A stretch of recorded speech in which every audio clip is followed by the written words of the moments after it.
got to talk about the game that you heard on these very airwaves last night. The Dallas Cowboys over the Philadelphia Eagles at AT&T Stadium. 33-13, a massive win for the Cowboys, and considering the NFC East implications that it had within the division. But after that 49ers loss for the Eagles, you know, people were starting to talk about, hey, this division starts to look a little more open and a little more gettable as the Eagles have fallen out of the 1 seed and out of first place for now, which they do have the tiebreakers, so things could get weird here in a little bit if they do happen to win out, and they do have the easiest strength of schedule out of all 32 teams for the remainder of the season. So yeah, let me just say this simply for those who are wondering. If they win out, there's nothing the Cowboys can do about it. And you know the reason why? Because the Cowboys lost to Arizona. It's just that simple. Yeah. The Arizona loss is what would cost them if both teams went out. That bad loss just continues to look worse and worse as the Cowboys continue to play better. But you know what? Better. Maybe Kyler Murray can do the favor for us too and beat the Eagles down the road. Don't count on it, but they do play them.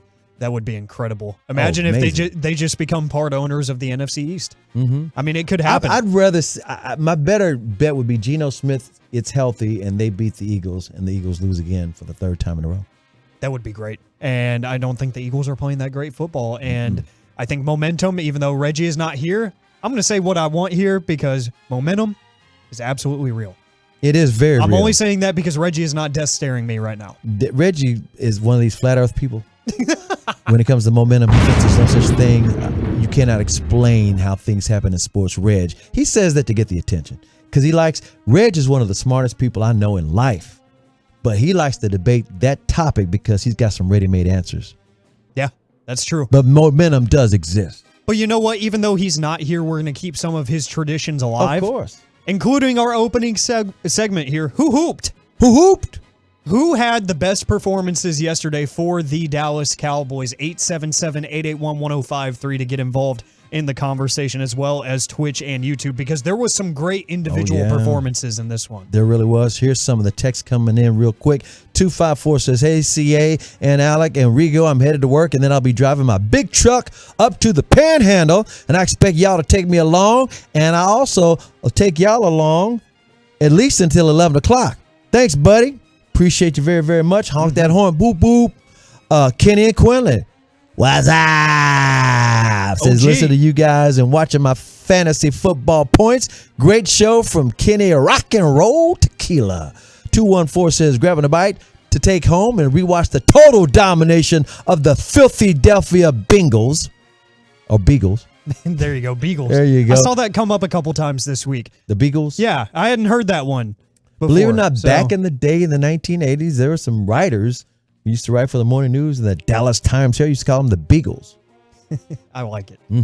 There's a couple different ways you could go with that. 540 says, driving a truck in Virginia, but I'll be down there for Jimmy when he goes into the Ring of Honor against Detroit. By the way, for those who haven't been keeping up, do you realize, I mentioned this in the crosstalk, the Dallas Cowboys have not lost the game since Jerry Jones announced that Jimmy Johnson was going into the Ring of Honor. I'm just saying. The curse has been lifted. Can I give you a conspiracy theory? I heard this at the game last night. I was at the game, covering the game. Did you know there's a cameraman named Bob? I'm going to keep his last name silent, but a lot of guys know who Bob is. He's been covering the Cowboys for years. He says, my conspiracy theory is when Jerry announces that Jimmy's going to the Ring of Honor and he's making a speech out there, we're talking about Jimmy, when he's talking to the crowd, how about them Cowboys, he's going to say, and Jerry, we got a surprise for you. Pull that string. And then Jerry and Jimmy's name will go up there at the same time because Jerry wouldn't have it any other way. And I'm like, oh my God. Man. That's sick. Honestly, I can see it. I can see it too. I can see it. That's why I had to bring it up. I'm like, I'll be there. Watch that happen. All right, so let's answer the question. Let's answer the question. Who hooped? Who hooped? Because there was a few different people, and we're already getting some response here on the truckrick.com text line. Brandon Aubrey and Stephon Gilmore from the 812, from the 817. Rico Dowdle was their MVP. He got that touchdown. That wasn't a touchdown at first, but then they reviewed it, and sure enough, in that sea of humanity that is both of the offensive and defensive line, I think that might be the biggest matchup just in terms of size you'll get in the NFL all year because the Philadelphia Eagles have some massive defenders, and then the Cowboys have some massive humans on the offensive line. That probably was pound for pound the biggest matchup in the trenches you could have seen this NFL season. So it's understandable that the officials didn't quite see it at first, but upon review, you got that overhead shot. Dowdle just stayed alive, kept the knee off the ground. It was an incredible run. What's so amazing about the officials not getting that right is that the officials for this game, they were 7-0 when they called Eagles games. Broadus brought that up in the pregame show. I was like, oh, here we go. But guess what? There are some calls. They actually picked up a couple of flags, and I was like, wait a minute. What is going on here? They're trying to be balanced. I don't believe this. But the Cowboys won that game. Yeah, it was John Hussey's crew, and he's kind of got a reputation building, not just with the Dallas Cowboys fan base, but across the NFL landscape. You're seeing a lot of people not really a big fan of John Hussey's crew because they kind of see some stuff that nobody else sees, and then they miss a lot of things on top of that. So their hindsight is very much 2020. Well, we survived them. We survived. 15 straight at AT&T Stadium now. That's all we can ask for. So who hooped for you? Who is your number one performer? I'm going to co-sign with the 469 who said Brandon Aubrey is my pick for best performance. Brandon Aubrey, who Dak Prescott has nicknamed Butter because he's so smooth. He has now made 30 consecutive field goals for the Dallas Cowboys. When I talked to him in the locker room after the game, we're going to hear some of that audio later in the show, so be sure to listen for this. Homegrown has not missed a field goal since the third game in the USFL. And for the Cowboys, and I'm going to give Mike McCarthy credit on this because you don't think about the coach, you just think about the kicker. Not only did he ask him to kick a 60-yarder, they gave him some breathing room. He had him come back again and kick a 59-yarder. Thus, he became the first player in NFL history to kick 2 59-yard plus field goals in the same damn game. And then for measure, he kicked a 45 and a 50-yarder after he kicked 4 field goals, which allowed the Dallas Cowboys to make NFL history. The NFL history that they made, they became the first team in NFL history to score at least 30 points in each of their first 7 home games to start a season. How about that? And that's because of Brandon Aubrey. Yeah, we were talking about it with G-Bag during Crosstalk a little over an hour ago that, look, this guy literally was a first-round draft pick in the Major League Soccer draft. Yeah. And was, for lack of a better term, a failure. He didn't work out. That's why he quit. Yeah, he could not make a career there, just did not play. He wound up doing some, not insurance, but some kind of technology work. Yeah, and at 28 years old, he gets picked up by the Cowboys, and Broadus was telling us when we were out there in Oxnard, a lot of footballs came close to hitting us 15 yards away from the goalposts where we were set up, and he just had, just like everybody else, had no faith in the guy. But something changed as soon as they got rid of Vizcaíno, the other kicker, and they just eliminated the competition, said, you're the guy. Right. A confidence kind of came about Brandon Aubrey, and now he's automatic. He's automatic. It's right down the middle. I mean, it's right down the middle of the crossbars, and he's always got distance, too. It's not like he barely makes it. It's never an adventure. That's the thing. That's why I think the reason why Dak calls him Butter, because it's just a smooth 1, 2, 3, boom, and it's good. And by the way, the last game against Philadelphia, I'm not going to say he cost him that game because he didn't really, but he did have a penalty because one of his kickoffs didn't make it into the end zone, and the Eagles started at the 45. Love me some Brandon Aubrey. Me too. Homegrown. You know who else and a lot of the truckwreck.com text line loves? From the 469, Stephon Gilmore was a bleeping dog. Oh, my goodness. He absolutely was, and it was all because A.J. Brown called him old. He called him a 3-letter word. Yeah, and not the nice one. That's right. He called him old. Not an ass. He called him old, and he said, I'm going to show you some old man strength. And not only did he traveled with A.J. Brown, but on one of the biggest plays of the game, that 4th down, when Smith, he grabbed him, threw him down to the ground. They were short. Cowboys got the ball back.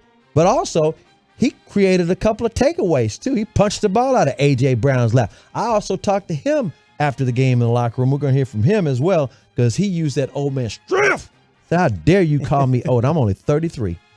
Yeah, he has really, ever since the Trayvon Diggs injury, we've been talking about Deron Bland 24/7, which rightfully so. But Stephon Gilmore's kind of ramping up, you know, and it feels like with some of these veteran players, that's what kind of happens is like, hey, they need to kind of get back up to speed and everything, get back into shape. And once they're ready to go, then you start to see the veteran instinct come into play. Because early on in the season, like I remember even in the Rams game and a couple of other games, we were having conversations of they weren't really throwing at Gilmore, but he was getting beat on the outside. Like he was just in straight line speed moments. He was just getting dusted at times. But now he's hanging with these monster wide receivers like DK Metcalf. He got switched on to in the second half. Duran Bland was having trouble. Yeah, he was having trouble, which every corner has trouble with DK Metcalf. Beast, man. Yeah, and then you see with really a similar prototype build, you know, like Madden build a player wide receiver that's just a freak of nature, and A.J. Brown. It was, for the most part, he gave up a couple decent catches, but it was more just better plays and better throws than bad coverage. Stephon Gilmore was a blanket. Yeah, A.J. Brown's having a Pro Bowl year. In the first half of the season, A.J. Brown, nobody could stay with him. And Stephon Gilmore said, y'all must have forgot I was Defensive Player of the Year back in 2019. I still got some skill sets, and he showed it. Micah Parsons, after the game, said he's been the best addition to this team this year. And he's talking about the defensive side of the ball because dude can handle up. And by the way, all the defensive back secondary guys, they respect the hell out of him, not only for his wisdom. Mike McCarthy calls him a route reader, but he stays in shape, and he's always telling these guys about how to prolong their careers by staying in shape and staying hard, staying in that weight room and pumping iron. I remember when the trade was made to get Gilmore, and we were kind of Only talking a fifth about round it. pick, man. We were talking about it the days after it happened, and I saw some stories from his previous stops, like in Carolina. Some of his teammates were saying, I think it was actually DJ Moore at one point when he was still there. He said, in practice, this dude was literally telling me before the ball was snapped what route I was going to run. Route reader. And he knew. He just knew based off of formations, off of cadence, what have you. And he said the ball wasn't even snapped, and he'd be like, you're going to run this. And and he would lock it down every time. Two couple of hoops from the truckwreck.com text line. We got a hoop for Mike McCarthy, who's hoop for me. That's from the 901. It says, having that procedure, being on the sideline with an appendectomy and calling the game, what he did was amazing. There's a lot of people said that was one of the best games he has called him. And notice how he took advantage of Philadelphia, who had been through a bunch of physical games against Kansas City and the 49ers, and said, let's just pound the ball against those guys. And he whooped those guys. We're talking about Mike McCarthy. Meanwhile, another Tolo texted in from the 214, said, my MVP is Dan Quinn. He called the perfect game. He did. Philadelphia scored only 6 points against the Cowboys defense, period. He says, period, with a T at the end. There you have it. That's who hooped Woohoo! in the Cowboys' big victory over the Philadelphia Eagles.